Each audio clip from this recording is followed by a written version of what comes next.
అంటే ఇప్పుడు ఏమైందంటే అక్కడ ఇప్పుడు పిల్లలు వాళ్ళు బయట ఆడుకుంటూ తిరుగుతూ ఉన్నారు. అర్థమవుతుందా? ప్రతి ఒక్కరు ఇప్పుడు అమ్మా నాన్న వాళ్ళు పక్కన లేరు, ఫోన్ పట్టుకొని ఉంటున్నారు. కాబట్టి కొంచెం జాగ్రత్తగా బయట పంపించేటప్పుడు, ఆడుకునేటప్పుడు ఇలాంటప్పుడు జాగ్రత్తలు తీసుకోమని చెప్పింది. తప్పే ఉంది దాంట్లో. ఇప్పుడు కుక్కల్ని ఆమె నిందించలేదండి, మీకు అది అర్థం కావట్లేదేమో. ఆమె మంచి చెప్పాలని చూసింది, దాన్ని కూడా మన వాళ్ళు ప్రతి దానికి నెగిటివ్ చేయాలని చూస్తారు. దానికి ఆమె అట్లా మాట్లాడటము, కొంతమంది కామెంట్స్ కింద ఏంటంటే మీ ఆయన వదిలేసి వెళ్ళిపోయాడు కదా అని కామెంట్లు అంటే ఏంటయ్యన్ని అవసరమా చెప్పండి? పర్సనల్ లైఫ్కి ఎందుకు వెళ్తున్నారు? ఆమె మంచి చెప్పడానికే వచ్చింది తప్ప చెడేం చెప్పలేదు కదా. అలాంటప్పుడు మీరెందుకు పర్సనల్గా ఎందుకు ఆమెను టార్గెట్ చేస్తున్నారు? పోనీ మీ కొడుకేనా కరిచిందా కుక్క అన్నారంట. ఎంతవరకు కరెక్ట్ అది? మీ పిల్లలు కరిచిందా లేకపోతే ఏం మాట్లాడతారంటే ఇప్పుడు వాళ్ళ పిల్లలు కరిస్తే కానీ ఆమె రెస్పాండ్ అవ్వకూడదా? ఎవరికి జాగ్రత్తలు చెప్పకూడదా? ఈ మధ్య ఇది ఒక రోత అయిపోతుంది మన వాళ్ళందరికీ. మంచి చెప్పడానికి ఎవరు వచ్చినా సరే ముందుకి ప్రతి ఒక్కరిని కూడా వాళ్ళని ఎదవం చేసేసి నెగిటివ్ చేసేసి ఇంకోసారి మంచి చెప్పాలన్నా కూడా భయం వేస్తుంది ఎవరికైనా సరే. అర్థమవుతుందా? సో ప్లీజ్ అలా చెయ్యొద్దు, ఓకేనా? దట్టు ఏంటంటే పర్సనల్ లైఫ్ ఎత్తాల్సిన అవసరం మీకు లేదు. మీరు చూసారా వాళ్ళకి ఎన్ని ప్రాబ్లమ్స్ ఉండి వాళ్ళు విడిపోయారు? మీకు ఎందుకు అసలు అనవసరంగా? వాళ్ళు బాగానే ఉన్నారు కదా, మీకేమైనా నొప్పి వచ్చిందా చెప్పండి? కుక్కల గురించి మాట్లాడుతున్నప్పుడు మీకు జాగ్రత్తలు చెప్తున్నప్పుడు పర్సనల్ లైఫ్ని గెలకడం ఏంటి వర్స్ట్ కాకపోతే? అర్థమవుతుందా? ఇంకోసారి ఇలా చెయ్యొద్దు. హైదరాబాద్లో చాలా కుక్కలు మాత్రం చిన్నపిల్లల్ని అటాక్ చేయడం జరుగుతుంది. దాని గురించి మీరు ఏం మాట్లాడుతున్నారు? ఇప్పుడు కొంతవరకు మాకు కొన్ని బాధ ఉంటాయండి కుక్కలు చూస్తున్నప్పుడు. అరే వాళ్ళకి ఫుడ్ వేయలేకపోతున్నాం, బయట ఎక్కడైనా ఇక్కడ వేయద్దు అక్కడ వేయద్దు అని చెప్పి ఇవి కూడా కొన్ని జరుగుతున్నాయి బయట. అర్థమవుతుందా? ఇక్కడ వేయద్దు అక్కడ వేయద్దు అని చెప్పేసి. అంటే కుక్కల్ని పెంచడం తప్పు కాదు, కొన్ని కుక్కలకి పిచ్చి ఉంటుంది. అది మన వాళ్ళు ఏంటంటే మెడికల్గా ఇట్లా ఏంటంటే కొంతమంది వచ్చేసి చెక్ చేసుకొని అలాంటి వాటిని తీసుకెళ్ళిపోవడము అట్లాగే చేయాలన్నమాట. లేదంటే ఇప్పుడు గమనించుకుంటూ ఉండాలి. అరే మనకు తెలుస్తుంటుంది కదా మన వీధిలో ఏ కుక్కలు ఉంటాయి ఏంటనేది. అలా చూసుకున్నాడు మన పిల్లల్ని జాగ్రత్తగా ఉంచుకోవాలి. అర్థమవుతుందా? అంతేగాని ఇష్టప్రకారం ఆడుకుంటున్నారు కదని చెప్పి బయటకు నెట్టేయడం, ఆ తర్వాత వాళ్ళు వెళ్ళిపోయిన తర్వాత కుక్క గడిచిందని బాధపడ్డం. పోనీ ఆ టైంలో మీరు ఉంటున్నారా? ఉండరు కదా. వన్స్ ఏమైనా అటాక్ జరిగిన తర్వాత మీకే కదా నష్టం చెప్పండి. సో ఇలాంటప్పుడు జాగ్రత్తలు తీసుకుని చెప్తున్నారండి, దానికి తప్పే ఉందండి. అర్థమవుతా? జాగ్రత్త తీసుకోండి, నేను కూడా చెప్తున్నా జాగ్రత్తలు తీసుకోండి. నన్ను కూడా పర్సనల్గా అటాక్ చేస్తారా? ఏం చేస్తాం? ఇంకా చేయండి, ఏం చేయలేరు. మీ కాడ విషయం లేనప్పుడే ఇలాంటివి జరుగుతుంటాయి.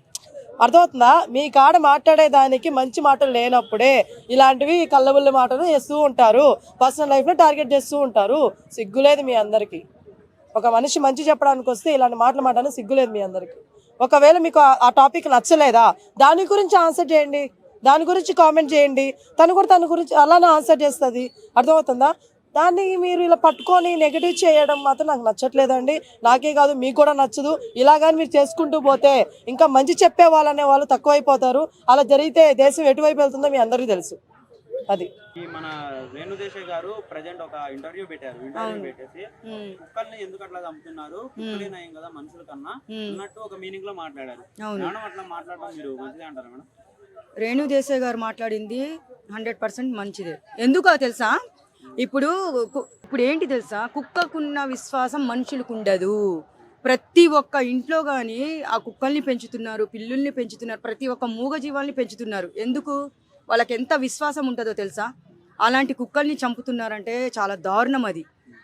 ఇప్పుడు మన పోయినసారి కూడా చంపుతుంటే ఏదో సుప్రీంకోర్టు వాళ్ళు ఏదో చంపొద్దని చెప్పేసి చెప్పారు అని మళ్ళీ ఆపేశారు అని కూడా విన్నాను. అది కరెక్టేనా? అయితే ఇప్పుడు ఒక ముద్ద అన్నం పెట్టిన తర్వాత మీరు 10 సంవత్సరాల తర్వాత పోయినా కానీ అది గుర్తుపడుతుంది. ఎందుకు? విశ్వాసం. మనుషులకు ఉందా విశ్వాసం? చూపించండి. ఇప్పుడు నేరాలు ఘోరాలు మీరు చూస్తున్నారు కదా, ప్రజలు ఆడపిల్లల మీద ఎగబడి రేపులు చేయడము, దారుణంగా చంపడము, అలా చేసిన వాళ్ళకి మీరు ఏం చేయలేకపోతున్నారు. ఒక నోరు లేని జంతువుల్ని మీరు కుక్కల్ని చంపుతున్నారంటే అది ఎంత పాపం? అది పాపం కాదా? అది ఊరికే పోదు. ఆ ఉసురు ఊరికే పోదు. కుక్కల్ని చంపితే మాత్రం ఆ ఉసురు ఊరికే పోదు. నేను ఇంకోటి ఏం చెప్తున్నానంటే, మానవ మృగాలు మనుషుల్లో ఉన్నారు చూసారా, మృగాలు జంతువుల్లో లేదు. విశ్వాసం ఉంటుంది కానీ మనుషుల్లో చాలా దారుణాలు చేస్తున్నారు. అలాంటి వాళ్ళని చంపండి. తీసుకోపోయేసి కరెంట్ షాక్ కొట్టి కుక్కలు మీరు కరెంట్ షాక్ ఇవ్వడము, తీసుకోపోయి చంపడం అలా చేస్తున్నారు కదా. అది నేరాలు ఘోరాలు చేసే వాళ్ళకి అట్లా బండ్లలో ఎక్కించుకొని పట్టుకొని పోయేసి ఆ పని మీరు చంపచ్చు కదా. మరి దారుణాలన్నా తగ్గుతాయి కదా. కుక్క ఇంటికి కాపలా ఎవరు వచ్చినా కానీ పిల్లగాల్ని చిన్న చిన్న పిల్లగాల్ని రోడ్ల మీద ఉంటే లాక్కొని పోవటం ఎన్నో టీవీలో మనం చూస్తూ ఉంటాం. అవును. అట్లా చేయడం మరి కుక్కలు అది కూడా ఒక మైనసే కదా, అందువల్లే అనొచ్చాము. ఇప్పుడు చూడండి, వాటికి పిచ్చి పడుతుంది, పిచ్చి కుక్కలు అంటారు వాటిని. ఇంట్లో ఉన్న కుక్కల్ని కూడా పట్టుకోపోవడం అది తప్పే కదా, పట్టుకోపోకూడదు అలాగా. ఇప్పుడు పిచ్చి కుక్కలు ఉంటాయి రోడ్డు మీద, జనాల్లో పిచ్చోళ్ళు ఉన్నారు రోడ్ల మీద, మీరు చూసారా? రాళ్లతో కొట్టడము, అది చేయడం ఇది చేయడము మనం పిచ్చోళ్ళనే చూసాము. కానీ అలాంటి వాళ్ళని రోడ్ల మీద ఎందుకు వదులుతున్నారు? వాళ్ళని కూడా తీసుకుపోండి, తీసుకుపోయి ఎక్కడో వదిలిపెట్టండి. మరి కుక్కల్ని మీరు తీసుకొని జనాల్ని కూడా మీరు చూసే ఉంటారు, చాలా ఛానల్లో కూడా యూట్యూబ్ న్యూస్లో కూడా మీరు బ్రేకింగ్ న్యూస్లో కూడా చూసే ఉంటారు. ఒక సైకో ఇట్లా చేశాడు, ఒక పిచ్చోడు ఇట్లా చేశాడు అన్నప్పుడు వాళ్ళని ఎందుకు పట్టుకొని పోవట్లేదు? రోడ్ల మీద ఎందుకు వదిలేస్తున్నారు? మళ్ళీ తీసుకుపోవాలి కదా కుక్కల్ని. వాళ్ళు పిచ్చి అవును ఇడ్చుకొని పోతున్నారు, కరెక్టే, దాన్ని కాదనట్లేదు. వాటికి తీసుకుపోయేసి ట్రీట్మెంట్ ఇవ్వచ్చు కదా. ఇప్పుడు కుక్క అమల గారు, నాగార్జున భార్య, మూగజీవాలనే కదా ఆమె ఎంత బాగా చూసుకుంటుంది. ఆమెకు కూడా నోరులేని జీవాలంటే చాలా ఇష్టం కదా అమలా గారికి. చూశారు కదా మీరు. అయితే అలాంటప్పుడు వాటిని తీసుకొని పోయేసి ఏదైనా ట్రీట్మెంట్ పెట్టి మీరు వాటికి ఫుడ్ పెట్టి చంపకుండా ఉంటుంది. వాళ్ళు ఎక్కడో వాళ్ళు ఉంటాయంట, కుక్కలు తీసుకొని పోయేసి ఎక్కడో పెట్టి వాళ్ళకి ట్రీట్మెంట్ ఇప్పించడము, ఇంజెక్షన్ ఇచ్చేసి అలా చెయ్యండి. అలా చేసి వాటికి ఫుడ్ పెట్టండి. ఎందుకు ఊరికే వాటిని నోరులేని జీవాల్ని చంపడం అంటే పాపం కదా, చాలా పాపం అది నిజంగా. ప్రతి ఒక్క ఇంట్లో మీరు చూసే ఉంటారు. ఇప్పుడు మనం కార్లలో, ఇప్పుడు ఇండ్లలో కాదు, ప్రతి ఒక్క కార్లో కుక్కల్ని చూస్తున్నాం మనము. ఎంత మంచిగా పెంచుకుంటున్నారు, ఎందుకంటే అంత విశ్వాసం చూపిస్తాయి కాబట్టి, ఫ్రెండ్లీగా ఉంటాయి కాబట్టి. చంపడం పాపం. ఇప్పట్లో మనుషులకు ఉన్న ఇంపార్టెన్స్ కన్నా కుక్కలకే ఎక్కువ ఇస్తున్నారు, ఎందుకంటారు? చెప్పాను కదా ఇప్పుడే, కుక్కకున్న విశ్వాసం మనుషులకి లేదని ఇప్పుడేగా చెప్పింది. ఎప్పటికైనా ఆ జీవికి విశ్వాసము, అది చనిపోయే వరకు ఒక్కసారి మనల్ని ఒక్క ముద్దన్నం పెడితే 10 సంవత్సరాల తర్వాత పోయినా కానీ అది మమ్మల్ని గుర్తుపడుతుంది. దాన్ని అంటారు విశ్వాసం అని. మనుషుల్లో ఎక్కడుంటది? తింటారు, పొద్దున వెనకాకపోయి ఏం మాట్లాడుకుంటారు?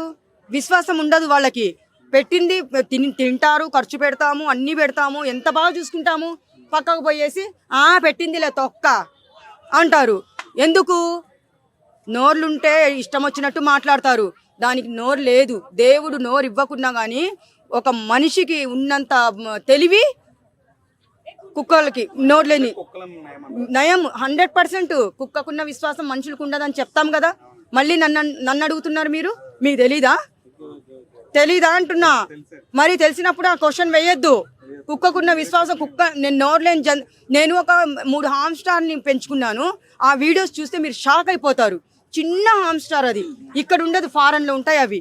నా వీడియోస్ చూస్తే మాత్రం మీకు భలే ఉంటుంది నిజంగా. ఎంత ముద్దు ఉంటాయో, చిన్న ఇంత చెయ్యంతే ఉంటుంది. అది ఎంత బాగా పెంచుకున్నాను. అవి చనిపోయినప్పుడు నేను సంవత్సరం వరకు ఇప్పటికీ నేను ఆ వీడియోస్ చూస్తే ఏడుస్తాను. అలాంటిది నోర్లేని ప్రతి ఒక్క జీవిలో విశ్వాసం ఉంటుంది.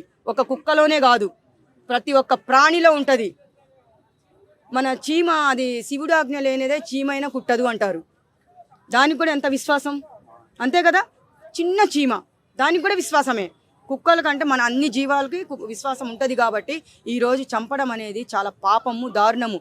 చెప్తున్నాను కదా, బ్రహ్మం గారి చెప్పినట్టు ఇంకా ఎన్ని దారుణాలు చూస్తారో మీరే చూద్దరు. కానీ 2030 వస్తే మాత్రం మీరు ఇంకా దారుణాలు చూస్తారు, అంతే. ఇంకా రోడ్ల మీద ఒకళ్ళకొకళ్ళు పొడుచుకునే రోజులే వస్తాయి, చూద్దరు. కానీ ఇది ఒకటి నోట్ దిస్ పాయింట్ అని చెప్తారు కదా కోర్టులో, అదొకటి పాయింట్ నోట్ చేసుకోండి. రాను రోడ్ల మీదే పొడుచుకొని, మన కళ్ళ ముందే పొడుచుకొని చచ్చే రోజులు వచ్చాయి. ఇంకా దారుణంగా తయారవుతుంది.